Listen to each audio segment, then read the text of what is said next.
Vandag vers 8 en 9 van 1 Korintiërs 7, die wat nie selfbeheersing kan toepas nie, moet trou.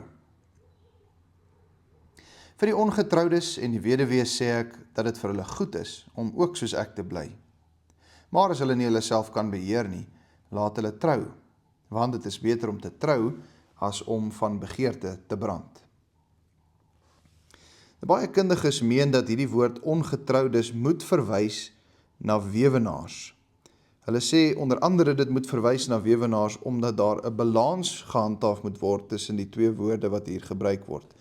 Weewenaars en weduwees. Maar in die grondteks en in die konteks is dit nie noodwendig die geval nie. Dit hoef nie hier spesifiek net te verwys na weewenaars nie. Ons moet dus die woord neem soos wat hy hier staan en bloot aanvaar dat Paulus praat van ongetroudes. Ongetroudes in Hebreërs sin van die woord. Ongetroudes en die weduwees, dit is vir hulle goed om ook soos ek te bly, sê die apostel Paulus. Hy sê, ek sê so. Nou, ons sal net nou terugkom daarna. Nou, ongetroudes en weduwees. As hy dan praat van die ongetroudes in Hebreërs sin, waarom dan spesifiek van die weduwees? Waarom lig hy spesifiek weduwees uit? Miskien verwys hy na die weduwees, omdat daar meer weduwees as weewenaars in daardie tyd was, in die Bybelse tyd was, in die Korintiër gemeente was, Korintiër konteks was. Dit is baie moontlik. Maar ons moet ook daaraan dink dat 'n weduwee in die Bybelse tyd baie weerloos was. Dink aan die brief van Jakobus. In Jakobus, hoofstuk 1, vers 26, althans hoofstuk 1, vers 27, kom ek lees wat daar staan. Dit is suiwer en onbesmette godsdienst voor ons God en Vader, om na weeskinders en weduwees om te sien in hulle elende, en jouself onbesmet van die wêreld te hou. Hoor jy wat daar staan? Daar staan, om te sien na die weduwees in hulle elende. Sien, die weduwees word in hierdie konteks, in die Bybelse konteks ook gereken as elendiges. In ander woorde, mense wat swaar kry, mense wat behoeftig is, mense wat afhanklik is van ander mense. En dit is die geval van die weduwees, omdat hulle as vrouens afhanklik was van hulle mans, en waar die mans dan weggeval het, oorlede is, dan is hierdie vrouens weerloos. Die weduwees is weerloos, elendig is. En dit is dan ook die taak van die Christelike kerk om te sien na die weerlooses, die elendig is, spesifiek die weduwees. Die Here wil hê dat ons 'n baie sagte plek moet hê vir die weduwees en hulle moet omsien. En in daai breër sin van die woord wat ons in die skrif vind, kyk ons nou weer terug hier na 1 Korintiërs 7 en ons kyk na vers 8 en ons sien, Paulus sê vir die ongetroudes en die weduwees, die elendiges, die weerlooses, sê ek, dit is vir hulle goed om ook te bly soos ek. Ander woorde, daar is geen verpligting vir die weduwee om weer te trou nie. Dit is nie 'n moed dat sy moet trou nie. Dit is nie 'n moed dat sy noodwendig weerloos is, dat sy noodwendig 'n elendige is, omdat sy 'n weduwee is nie. Dit is nie vanselfsprekend so nie. In ander woorde, sy as ongetroude kan ook ongetroud bly. En Paulus sê, hy beweer, dit is goed.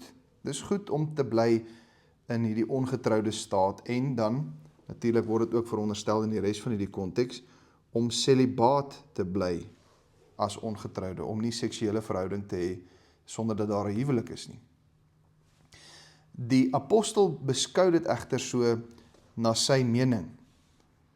Sy mening is dat dit voordelig is om ongetroud te bly en 'n celibate leefstyl te handhaaf. En ons het nou reeds in die vorige verse gesien dat dit nie 'n opdrag van God is om ongetroud te wees of celibaat te lewe nie. Dit is nie 'n opdrag van God nie, dis nie 'n moed nie. Om te trou en 'n seksuele verhouding binne die huwelik te hê, dit is die normale. So het die Here dit gemaak. Die ongetroude celibate leefstyl is die uitsondering en dit kom as 'n gawe van God. Dit het Paulus baie duidelik gemaak, veral in vers 7. Ek wens alle mense kon soos ek wees, maar elkeen het 'n gawe van God ontvang. En dit is wat Paulus elke keer bedoel as hy sê, om te bly soos wat hy is. Dit is mense wat hierdie spesifieke gawe ontvang het, om ongetroud en celibaat te lewe. So Paulus sê, dit is my mening, dat dit voordelig is om so te bly, as jy hierdie gawe van God ontvang het, om ongetroud en celibaat te lewe. Hoekom sê Paulus dit? Hoekom is dit goed om ongetroud en celibaat te lewe, as die huwelik en die seksuele die norm is? Waarom dan goed om so te lewe soos hy?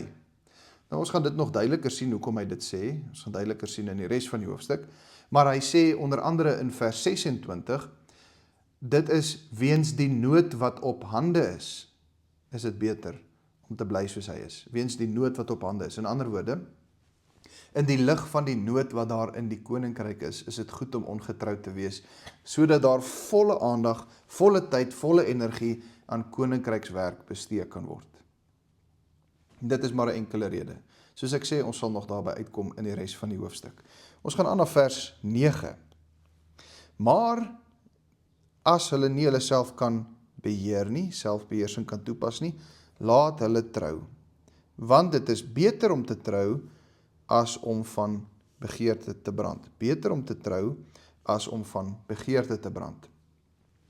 In ander woorde, indien iemand nie die normale seksuele drange wat hy of sy het, as hy of sy dit nie kan beheer nie, dan is dit beter om te trou.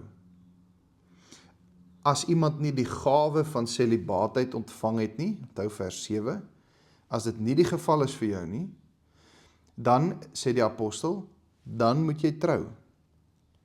Dan moet jy nie buite die huwelik omgaan om die seksuele drange uit te leef nie, maar jy moet trou, want binne in die huwelik, daar vind ons die uiting en die antwoord op seksuele bevrediging en die antwoord teen seksuele onsedelikheid. Waarom is dit beter om te trou? Waarom sê die apostel dit?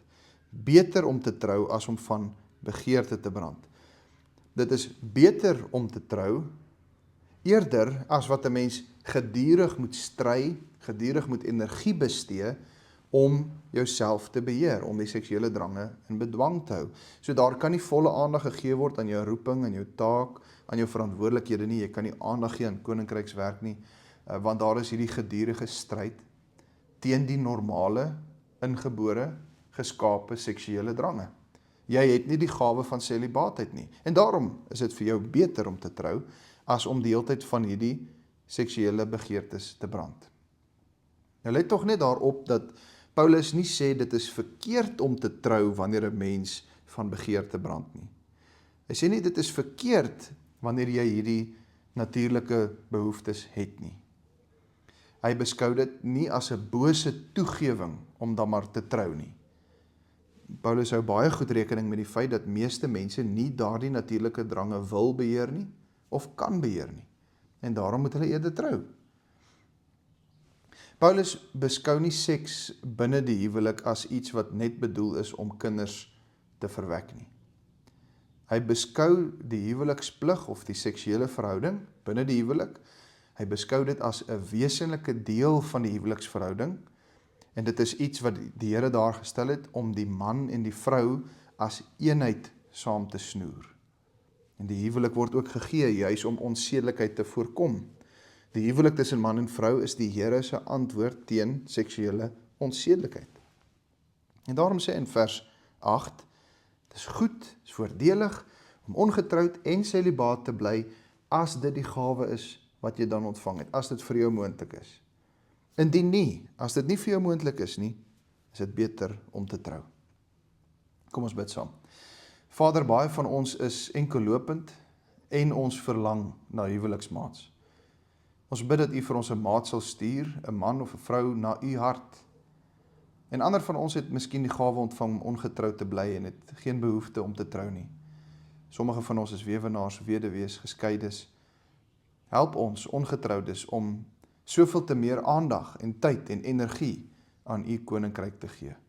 Amen.